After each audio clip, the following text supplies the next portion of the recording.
Sanibona bafethu. Namhlanje ngizokhuluma nge-title race between i-Mamelodi Sundowns and i-Orlando Pirates. Some may say akusiyona i-title race, but izinto right now indlela eyisethe ngakhona.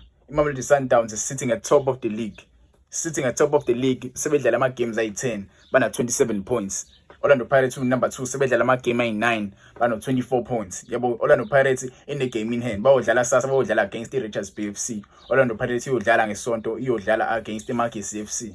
Yabo, everyone ufuna manje ukusetha indlela because mekwaphela uDecember izinto manje ziyaqonda, siyalijika ikhona, sishona League May. Yabo, sishona League May, so khetha hlahle uba uthi uba umuntu uyothatha ileague. Yabo, mase siqala uJanuary nje siyali ilapho khona kubonakala kahle ukuthi ngempela le race le iyapi. Currently number 3 wethu una 20 points. Yabo, so Orlando Pirates ibashiya ngo4 points and number 3 wethu usedlale 11 games. Yabo, so unama games amaningi number 3 wethu, but ke akusho ukuthi mune game in hand yabo ama point akho uzothola 3 points mase udlala le game. Cha, akusho njalo. Ungawadlala ama games ungenzi kahle. Yabo, number 3 shothi angakufica lapho. And number 4 wethu una 15 points. Akenziki kahle number 4 wethu, but ke asikho lapho. La sikhona sikwi-title race between the two teams, Orlando Pirates and Mamelodi Sundowns. Mamelodi Sundowns ikama usual suspects, siyawazi iyona team le ejwayele ukuhlala lapha phezulu. Yabo, ihleli phezulu. Kodwa kule season le kuthe ukushintsha kancane because ithe isaqala isizini Orlando Pirates yabiloku iwina nje, iwina ehleli lapha phezulu ku number 1. Yabo, Orlando Pirates ke nayo besedidiswe ile team le iStellenbosch FC beze beyishaya Orlando Pirates beyishaya ngo-1-0 khona lapha Orlando Stadium. It was not a good game for Orlando Pirates because if wayibona le game le, I feel like most of those players babene fatigue. Yabo, babene fatigue, but ke babuyile abafana bak number 2. Yabo, bak number 2. Ngiqale ngeMamelodi Sundowns. iMamelodi Sundowns kule season le ayibanga nesizini emnandi saqala. I-approach le season le with a different coach. Okumanqoba Mnqethi bamxosha ucoach wabo owayecoach yabo last season okubani okuRulani lo wabawinela ileague, wabawinela futhi AFL, African League if I'm not mistaken, nayikhumbula nonke le league leya.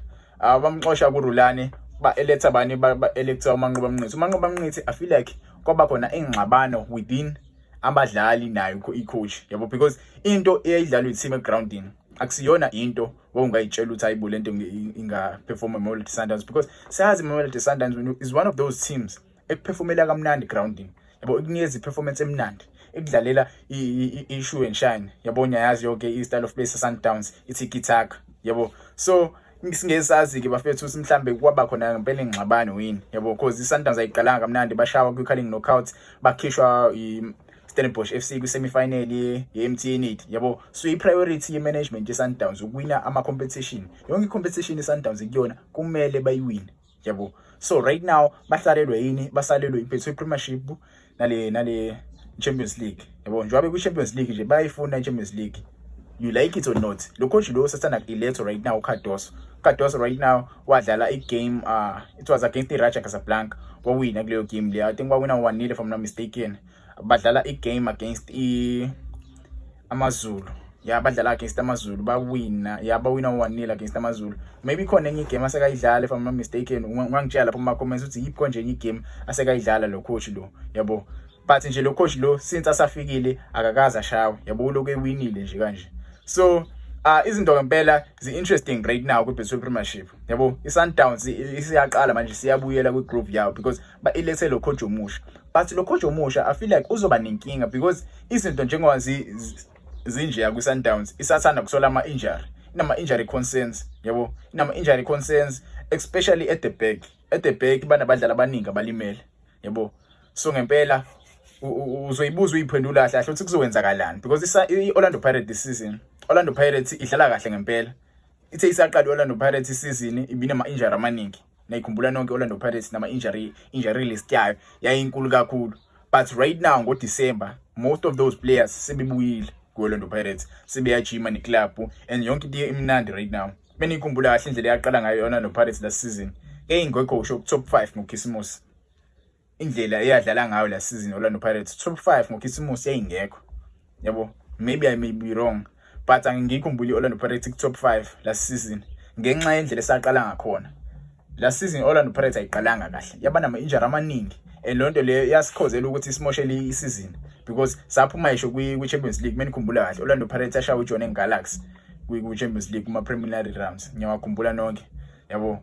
So la season Orlando Pirates ayiqalanga kahle yize yayinethemba lokuthi izoyi-challenge iMamelodi Sundowns la season, but kule season lokho kushintshile lokho. Orlando Pirates ifikile and abadlali bathengile basebenza ngempela, abo Van Rooyen basebenza yabo, abadlali bayimisela ngempela yabo, bayimisela abadlali kule season, sebedlalela ucoach, abasadlaleli nje ibadge, sebedlalela ucoach because ucoach usesacrifice okuningi for le club Orlando Pirates yabo. Bayiwinile iMTN 80 yabo, achievement le bayiwine 3 times in a row yabo. So kule season le ngempela kuzoba nzima ngempela. I feel like Orlando Pirates izonikeza umzima iMamelodi Sundowns, indlela edlala ngakhona iOrlando Pirates izoyinikeza iSundowns umzima, but I don't want to write off iMamelodi Sundowns because siyazi ukuthi club enjani yabo, but I don't see Orlando Pirates iloser membezodlala neMamelodi Sundowns sibe nje nevare lapho. I don't see Orlando Pirates iloser kwi-league ade bagcina ukuyishaya iMamelodi Sundowns kwi-league, but this season I feel like izinto izoshintsha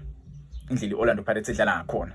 I think sodlala ngoFebruary, early February lapho yabo, igame against iMamelodi Sundowns, and lo game izobaleka kakhulu because iyona game ezodictator ukuthi ubani umuntu ozoba number 1 ozoyithatha ngempela i-league yabo. Izodictator ngempela uthi kahle kahle njoba izinto yishape ubani ozoyithatha i-league. Orlando Pirates izokwenza ama-signings nje manje ngoJanuary, and lawo ma-signings lawo it's either azoyishape iOrlando Pirates ibe deadly noma azoyenza i-break, because niwazwile ama-signings ekuthiwa ngenzeke iOrlando Pirates kule quality Orlando Pirates vele enayo yabo, kule quality vele Orlando Pirates enayo. So ngenzeka kufike lo mfana lo uApolice osuna police, ngenzeka kufike uMatuluti yabo, ngenzeka kufike uJaden Adams benoJaden Rhodes yabo. uJaden Rhodes isamazi sonke bafethu, is one of the best players abaqhamuka eCape Town yabo, le Western Cape apparently yabo. So ngempela isizini ye-Betway Premiership yakulonyaka inzima ngempela, kuningi esizokubona, baningi abantu abasazokhala indlela izinto ezenzeka ngakhona.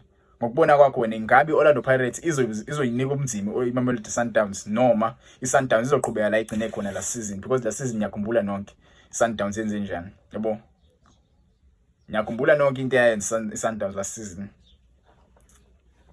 Bangitshela lapho kuma-comments bafethu uVane Sports lo yabo, ungakhohlwa subscribe mesikhuluma ngebhola la South Africa, la ibhola le-PSL, ibhola le-Betway Premiership yabo.